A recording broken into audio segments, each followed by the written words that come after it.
सुप्रभात बच्चों। आज मैं 7वीं कक्षा की संस्कृत पाठ्य पुस्तक का एकादशः पाठ अर्थात 11वां पाठ पढ़ाने जा रही हूँ, जिसका शीर्षक है सुभाषितानि अर्थात सुभाषितानि के श्लोक इसमें दिए गए हैं। वाणी रसवती यस्य यस्य श्रमवती क्रिया लक्ष्मी दानवती यस्य सफलम तस्य जीवितम।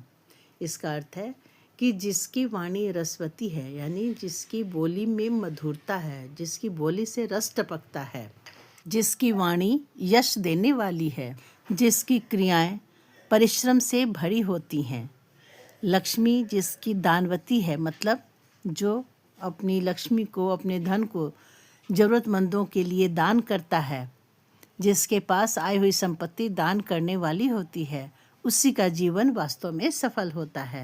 उद्यमः साहसं धैर्यं बुद्धि शक्ति पराक्रमः षडेते यत्र वर्तन्ते तत्र देवः सहायकः।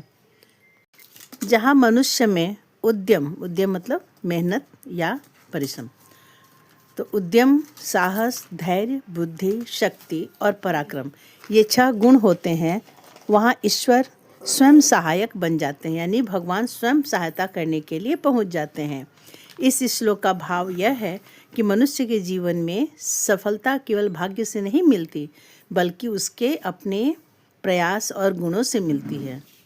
जो व्यक्ति मेहनत करता है, साहस नहीं छोड़ता, कठिन परिस्थितियों में भी धैर्य बनाए रखता है, अपनी बुद्धि का सही उपयोग करता है, अपनी शक्ति को पहचानता है और पराक्रम के साथ आगे बढ़ता है, उसके लिए ईश्वर भी मार्ग प्रशस्त कर देता है। यह श्लोक हमें यह शिक्षा देता है कि भाग्य पर निर्भर रहना उचित नहीं है। कर्मशील व्यक्ति ही ईश्वर की कृपा का पात्र बनता है। आत्मबल और पुरुषार्थ से असंभव भी संभव हो जाता है, अर्थात ईश्वर उन्हीं की सहायता करता है जो स्वयं अपनी सहायता करते हैं। यह श्लोक आत्मविश्वास, कर्मयोग और सकारात्मक जीवन दृष्टि का प्रेरक संदेश देता है। ताराणां भूषणं चंद्र नारीणां भूषणं पतिः पृथिव्यां भूषणः राजा विद्या सर्वस्य भूषणम। तारों का आभूषण यानी गहना चंद्रमा है, स्त्रियों का आभूषण उसका पति है, पृथ्वी का आभूषण राजा है और सभी का आभूषण विद्या है। इस श्लोक में विभिन्न स्तरों पर भूषण का अर्थ होता है गहना, आभूषण।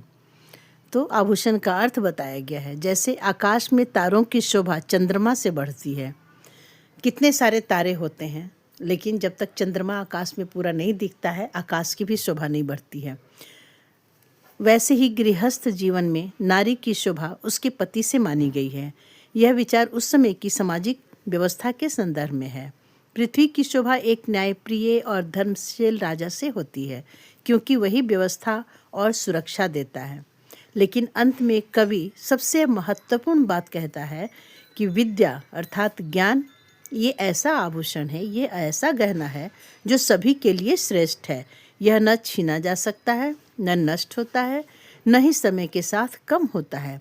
विद्या मनुष्य को विवेक, सम्मान, आत्मविश्वास और सही मार्ग प्रदान करती है। इसीलिए तो कहा जाता है कि विद्या से आभूषित व्यक्ति हर जगह सम्मान पाता है। धन्यवाद।